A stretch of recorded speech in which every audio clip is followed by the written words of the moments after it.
I'm Mike Capital here, back for another video. So this is going to be episode 5 of the archiving Reddit DD posts. So this is going to be a post from 11 hours ago. Currently it is 1:45 p.m. on Monday, April 12th. Again, guys, I'm not doing this for profit. Any potential profits from this would go directly into the GameStop, buying more GameStop stock. Also, I would love to hear your thoughts on these. In every episode, I would love to hear your thoughts in the comments below. Any likes and subscribes are very welcomed and appreciated. So let's just get right into it, guys. So the title is, the username is Alien Ashtray. Pretty cool. Title: BlackRock is about to delete Shitadel out of existence. And he lists it as possible DD. Hello apes/retards. I'd like to propose a theory in regards to some of the data that's been floating around over the past few days. So far, we've seen data published by FINRA, which describes total equity ownership as 192%. Many people have insinuated that this percentage is not accurate due to duplicates of the same entity. However, you can verify that some of these entities are not the same and represent transactions from parent, child, or entirely separate positions held by affiliates. The one example I'd like to focus on is BlackRock Fund Advisors. Now, some of us have conflated the position posted on FINRA as a duplicate of BlackRock Inc., but this is just not the case. As you can see from this report of GameStop ownership via BlackRock Inc., and a similar report of BlackRock Fund Advisors GameStop ownership, courtesy of Fintel, both institutions, albeit under the umbrella of BlackRock, managed their own separate financial positions.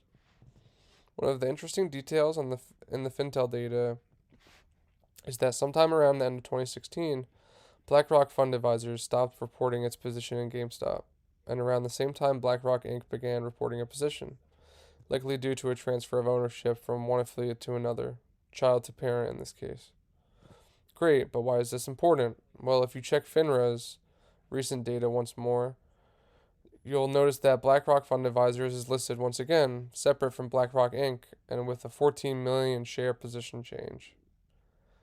Wait a second though, how can it be that BlackRock purchased 14 million shares, but Terminal isn't reporting a similar change in ownership? Well, that's a great question, of which I've been trying to figure out. But it's tough to determine because BlackRock Fund Advisors are basically re-entering the ring.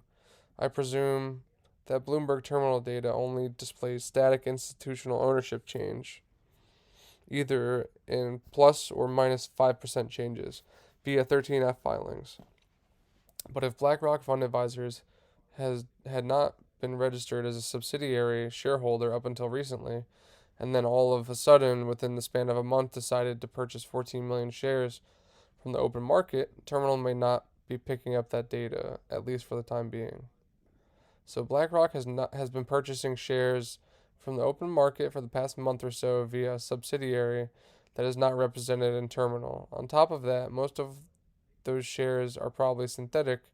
I'd like to also point out an important discrepancy here when it comes to share recalls. When you, as a retail investor, purchase shares, you're purchasing shares from your broker. Your broker has either purchased shares in the past, or they are purchasing shares from the open market in order to meet an increased demand of their customers. In the big picture, when you recall, you're most likely not recalling shares which were lent out or of which are considered synthetic, unless you're on a margin account or other situations of which I don't want to delve into. Now, when an institution purchases shares, they are not purchasing them from a broker like Fidelity. They are purchasing direct from the market, or at least via a broker purchasing direct from the market. This means that institutions that are long are most likely holding an abnormal percent of synthetic shares. Okay, so what does all this mean? Well, if BlackRock has a subsidiary purchasing shares, and most of those shares are synthetic, what happens when BlackRock decides to recall their shares? What if BlackRock Fund Advisors not only purchased shares within this span of time, but also lent out those shares, and said shares were synthesized multiple times over? What if BlackRock Inc. was doing the same, not purchasing more shares as their position changed, but lending shares out? Additionally, what if there's a shareholder annual meeting in June of this year, and the deadline to recall those shares is within the next 8 days? What if BlackRock has a hard-on for Ryan Cohen and wants to ultra-fuck Shitadel? If they were, this would be an awfully convenient time and place to hyper-fuck Shitadel so hard that they would be deleted from existence. TLDR, too long didn't read. BlackRock has a subsidiary that purchased an ungodly amount of synthetic shares, and they're positioned to fuck Shitadel so hard that they will be put into the history books. P.S. Please, please, please critique my DD. Da da da da da. So yeah, guys, that is gonna be it. This is kind of a short one. It's very self-explanatory. We've kind of found out as a community that's what's been going on recently. I guess people's DD diving into the breakdowns of who owns what and who has big positions in GameStop.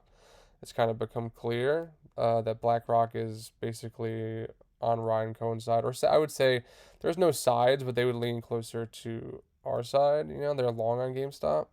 So basically, and they are, if not the biggest, one of the biggest brokerages in the world. So basically what he's saying in his theory is that BlackRock is going to try to eliminate Citadel. I mean, it wouldn't make sense because they could be direct competition, like Citadel is like the king of shorts and BlackRock goes long and makes a shit ton of money. So I don't know, guys. I thought it was very interesting. I hope somebody enjoyed this and learned something from it. Again, likes and comments and subscribing is much appreciated. Yeah, guys, I'll catch you in the next one. Thanks again.